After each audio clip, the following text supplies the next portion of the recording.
اصل بات وہ یہ سمجھانا چاہ رہا تھا کہ اسلام میں اللہ کی نافرمانی بہت بڑا جرم ہے، کیونکہ اللہ ہے، نہیں ہوتا تو پھر تو کرتے رہو. جب اسلام کہہ رہا ہے وہ ہے اور اس نے تمہیں پیدا کیا اور اس کا تمہارے سے ربط ہے. بہت سے لوگ مانتے ہی نہیں کہ اللہ ہے، بہت سے اللہ مانتے ہیں مگر مخلوق سے اس کا کوئی رابطہ ہی نہیں مانتے. وہ کہہ رہے ہیں ہے بس کوئی رابطہ ہی نہیں ہے. یعنی رابطہ اس طور پر ہے کہ بس وہ دیکھ رہا ہے ہو کیا رہا ہے معاشرے میں، ٹھیک ہے نا.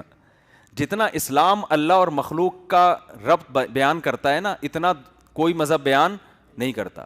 اسلام تو کہتا ہے ہر چیز میں اللہ ہے، ہر چیز میں گائیڈ کر رہا ہے وہ اللہ تمہیں. وہ تمہیں بتا رہا ہے صبح اٹھنا کب ہے، فجر سے پہلے اٹھنا ہے، ایسے عبادت کرنی ہے، ایسے وضو کرنا ہے، ایسے استنجا کرنا ہے، ایسے پانی کو پاک رکھنا ہے، ایسے غسل جنابت ہوگا، اور ایسے پیسہ کمانا ہے، اور سود سے بچنا ہے، اور جائز تجارتوں کے طریقے اس نے قرآن میں بیان کیے، اور چور کو یہ سزا دی جائے گی، معاشرے کی اصلاح کیسے ہوگی، گھر کی اصلاح کیسے ہوگی، شوہر کے کیا حقوق، بیوی کے کیا حقوق، ماں باپ کے کیا حقوق، بچوں کے کیا حقوق، ان کی وراثت کیسے تقسیم ہوگی، لباس کیسا، کہاں تک چھپانا فرض ہے، کہاں تک تم کھول سکتے ہو اپنی باڈی کو، عورت کے حکام کیا ہیں، مرد کے حکام کیا ہیں، مرد اور عورت، پردے کے حکام، عورت پہ کتنا پردہ فرض ہے. وہ تو ایک ایک چیز میں گائیڈ کر رہا ہے.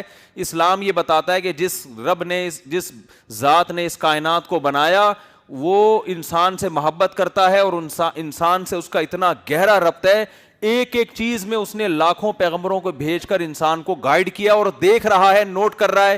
ما تلفظ من قول الا لدیہ رقیب عتید. تمہاری زبان سے کوئی لفظ ایسا نہیں ہے جو نکلتا ہو اور اسے کیچ کرنے والا، محفوظ کرنے والا کوئی فرشتہ موجود نہ ہو. ایک ایک چیز کی ریکارڈنگ بھی ہو رہی ہے. اتنا مخلوق اور خالق کا جو کانٹیکٹ ہے اور رشتہ ہے، یہ اسلام کے علاوہ کوئی اور بیان نہیں کر سکتا. اور یہ بالکل حقیقت ہے بھائی. اگر اس رب کا کوئی رشتہ ہے تو پھر بھرپور ہونا چاہیے، نہیں ہے تو پھر بالکل بھی نہیں ہونا چاہیے. یہ جو دوسرے مذاہب ہیں نا، انہوں نے ایسا رشتہ بیان کیا کہ پتہ ہی نہیں چلتا کہ ہے بھی کہ نہیں ہے. ہندوؤں کے ہاں آپ دیکھ لو، خدا اور مخلوق کا کیا رشتہ ہے. وہ کہتے ہیں اتنا ہی رشتہ ہے کہ بھگوان جائے کرو، تھوڑا بہت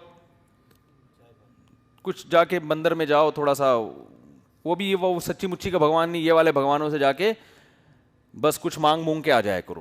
جس کی شادی نہیں ہو رہی اس کی شادی ہو جائے، جس کی سیٹنگ ناکام ہو گئی اس کی سیٹنگ صحیح ہو جائے، اور کاروبار واروبار کے یہ، اس کے علاوہ ککھ بھی نہیں ہے. عیسائیت میں بھی ایسا ہی، یہودیت میں بھی ایسا ہی. تو اسلام ہے پورا فقہ فقہاء نے قرآن و سنت میں مرتب کیا. تو میرے بھائی، اللہ کی نظر میں سب سے بڑا جرم کیا ہے؟ اللہ کی نافرمانی. جس نے بنایا، جس نے احسانات کیے، اس کی نافرمانی ہلکا کام